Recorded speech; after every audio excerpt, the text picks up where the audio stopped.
We started off on Earth, then we went to Mars, and went to Mercury afterwards. From there, we traveled to Neptune, then from Neptune, back to the Sun. When we landed back on Earth, we took part in a more down-to-earth trip to the zoo. Where would the next core Gundam take us?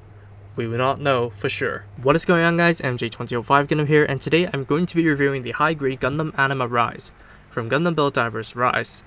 But before I begin, I will not be covering anything that is common with the previous core Gundams, namely the accessories, the articulation, and the combination into the combined form. So if you want to know more about those, please check out the other videos covering the core Gundam. Links will be up in the cards up above. So let's take a look at the looks first, because this thing does look pretty unique. Yes, albeit it's the core Gundam 1 with a different V-fin, different face, and a different backpack loadout, and of course a different paint job. This thing does look pretty eccentric to me. First of all, I really do like the overall looks of it. To me, the core Gundam needs to be in a non-color, for example white or any other dark color, but this thing right here with a blood red, it does pull out the color scheme perfectly, and I really do like it for that. Of course, the yellow beam saber looks a little bit iffy on the back because it's the only part that uses just a bright yellow, but we would be rarely seeing it from the front, and of course we're going to be docking it with the armor that has more of that yellow anyways. And of course I do really like the blue chest piece because it does look pretty unique, because we do have a green, multiple tones of it, and we do have a purple for the Alice core Gundam, and of course the yellow for the real type core Gundam. So with this thing using a blue for the chest piece, I think it does look pretty unique. The short V-fin, I am still on the fence about it, but with the combination into the Gundam Anima Rize, it does work pretty well. And of course I really do like the beastly face mask. I think it does suit Rize's theme pretty well. Stickers are completely the same, so you get the forward and back sensors on the head, and of course the eyes, and the sticker on the core spray gun, and that's basically it for the core Gundam itself. And overall, it's just a pretty unique looking core Gundam despite it being based off of the original core Gundam 1. So ultimately, it is up to you to decide which of these core Gundams you like the best. But the one accessory that is of note in the core Gundam Rize is the beam saber handle on the back. Now, of course, it uses a colored handle, so that's bonus points. And it does have a unique look, making it absurdly long, which I don't mind. It's still growing on me being on the core Gundam itself, but of course it is unique, so I have to give praise to that. So you can easily slide it into the hand just like so, and put in one of the two effect parts. The first effect part I'll show off is the beam whip. Of course it looks like a beam sickle, a beam question mark, whatever the hell you want to call it, and you can just plug it right into the beam saber handle. But obviously, in the separable hands, you will have a lot of weight issues. So yeah, I have encountered this before, having the handle rotate on its own because of the weight. However, Bandai actually implemented a remedy in this, because you do get the non-separable hands inside of this kit. So you can actually allow the hand to hold it, and the beam saber will not actually move anywhere. Of course, there's the problem of loose wrists, but unless you jolt it, it would not actually move, so that's a pretty good thing. And second of all, this thing does come with an effect part to turn this thing into a beam saber. Now, Bandai should have implemented this beam a long time ago into the core Gundams, because this is a round beam with a flat peg. Because the core Gundam beam sabers do look way better when using a round beam, don't you think? But what's done is done. You can actually steal this beam for the core Gundams, or just let Rize actually use it. Before I bring in the armor, let's compare it with the other core Gundams. So first of all, here is the core Gundam 1, and then the core Gundam 2, and finally the Alice core Gundam right here. So which one of these is your favorite? Moving on, we have the Rize Machines. The stands are not included, by the way, so you have to get your own. But overall, this is just a bunch of limbs flying around the core Gundam Rize. And apparently they need to be tamed, because if they get pampered too much, they would actually just move against Rize's will. But anyways, that's just a cute little fact for these limbs, but overall they're just limbs. But when speaking about the animals, they're actually stickers underneath the smoke pieces to give them their representation. So let me take this limb for example and shine it under the right light, and of course the light has shown on the bear. So yeah, these stickers work pretty well, kind of similar to how the Alice core Gundam's eye work, because it actually shines under the correct light despite under a purple surface. But these stickers are on a flat surface, so for those of you who want to paint in the animals yourself, you either have to draw them yourselves, or for you guys who are customizers out there, you can actually draw your own symbols underneath the smoke pieces to better represent your customized build utilizing the Anima Rize armor. But overall, these things are just a bunch of limbs. You need to buy a few stands in order to get these things to fly around the core Gundam Rize for your own display. But of course, I'm gonna dock this thing with the core Gundam Rize to form the Gundam Anima Rize. Where does the rest of the armor come from? I'm not really too sure, but the armor does actually have a port to actually store them on. Of course, I stole this thing from the Eurovan Gundam because I used the one that came in the Anima Rize to do this, but I'm gonna talk about that later. So the rest of the armor can be stored on the carrier very easily, no obstructions, nothing whatsoever. It can easily be stored on the carrier, and including the Rize Machines themselves. So if you do not want the Rize Machines to fly around, you can actually utilize the leftover carrier to actually store all the armor pieces and keep them safe in one place. By the way, if you guys are wondering, the legs actually plug onto the action base with the hole in the knee armor. You just plug it in and you adjust the angle and you're gonna have that flying around. As for the arms and the shoulders, you can actually plug it onto the hole that is inside of the shoulder armor. So you can actually plug that on right here. Of course, adjust the orientation yourself, and you can have the arm flying around. And if you guys are wondering whether or not the shoulder armor stays on well on the arm guards, this pretty much says it all, doesn't it? So without further ado, let's skip over to the Gundam Anima Rize. So this is the Gundam Anima Rize in all of its glory, and I have to say I really do like the looks of it. Sure, the yellow can look a little bit tacky depending on who you ask, but I really do like how they actually brought out the beast theme that Rize was going for when designing the armor, because the lion mane V fin coupling with the beastly looking face mask, and of course just the sharp edges on the gauntlets and the feet. And of course we do have the beast stickers underneath all of the limbs. Everything about this kit screams that this thing is a beast.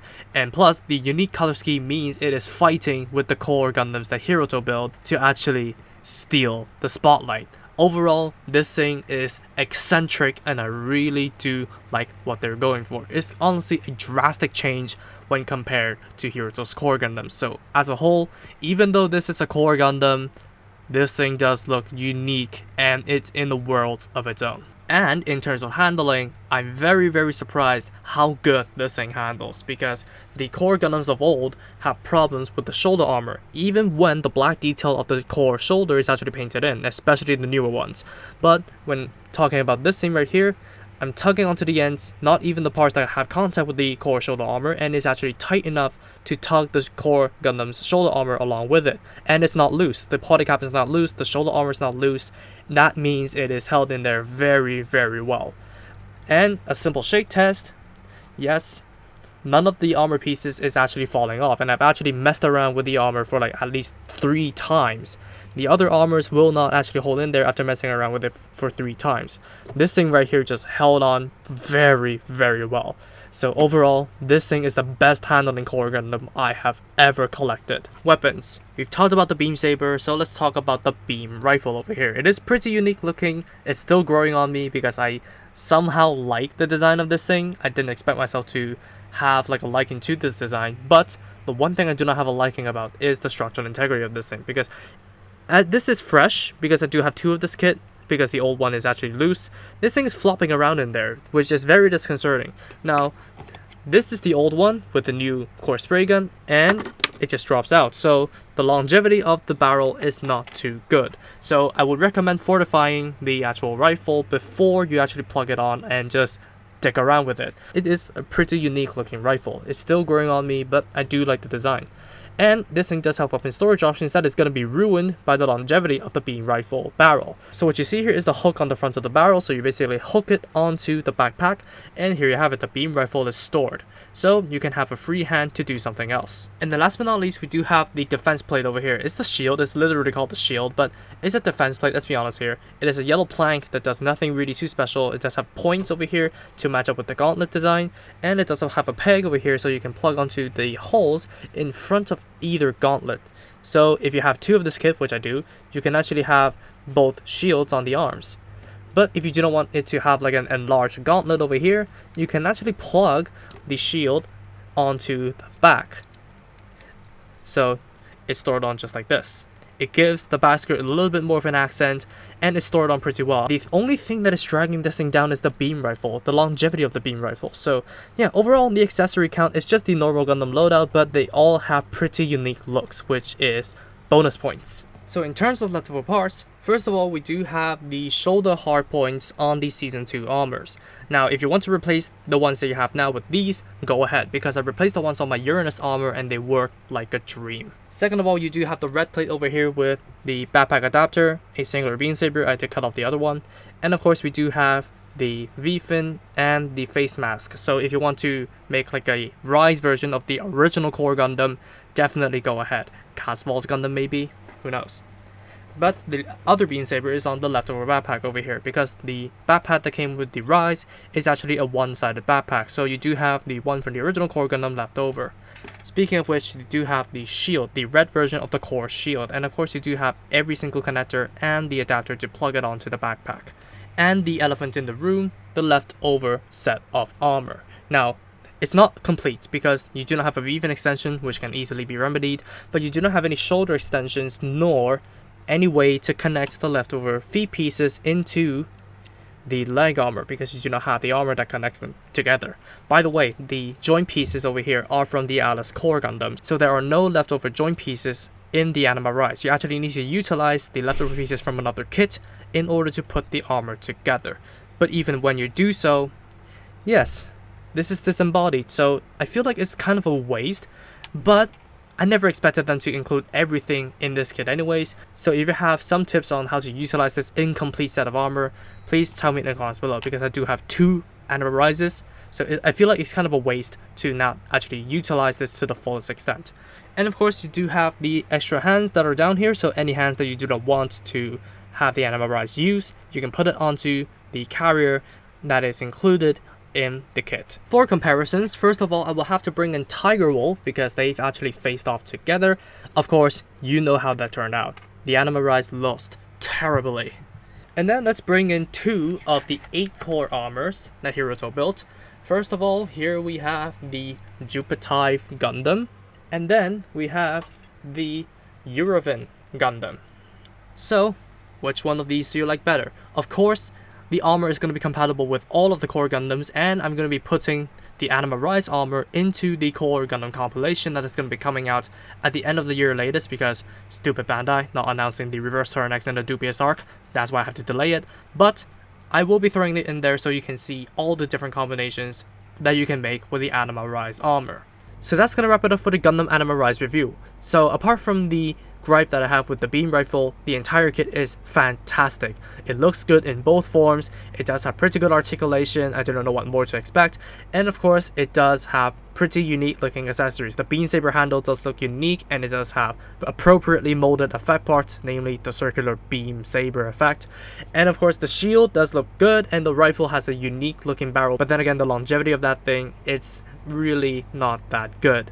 And of course the other parts of the armor does hold on very, very well. In fact, it is the most sturdy of all of the core Gundams that are being released to date.